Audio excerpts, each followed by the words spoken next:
السلام علیکم ورحمۃ اللہ وبرکاتہ۔ بھائیو، سرکار دو عالم صلی اللہ علیہ وسلم اور اس کی اول خلیفہ حضرت ابو بکر صدیق رضی اللہ تعالیٰ عنہ کے درمیان کبھی بھی کوئی شخص نہیں بیٹھتا۔ ایسا ہے کہ حضور علیہ السلام تشریف رکھے تھے اور حضرت ابو بکر صدیق رضی اللہ تعالیٰ عنہ بھی موجود تھے۔ ایک اعرابی آیا، حضور علیہ السلام نے اس آنے والے شخص کو اپنے اور حضرت ابو بکر صدیق رضی اللہ تعالیٰ عنہ کے درمیان بٹھا لیا۔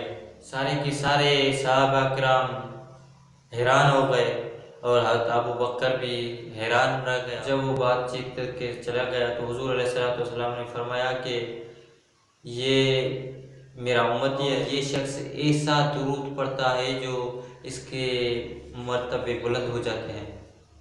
تو حضور علیہ السلام نے وہ درود بتایا، وہ درود آپ اسکرین پر دیکھ رہے ہیں۔ بسم اللہ الرحمن الرحیم، اللہم صلی علی سیدنا محمد وعلی آل سیدنا محمد کما تحب و ترضی لہ۔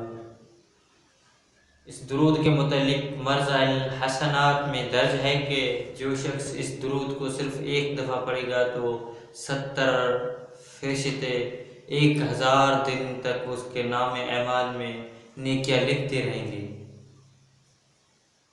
امید ہے کہ آپ کو یہ ویڈیو اچھی لگی ہوگی۔ اپنا خاص خیال رکھا کرو۔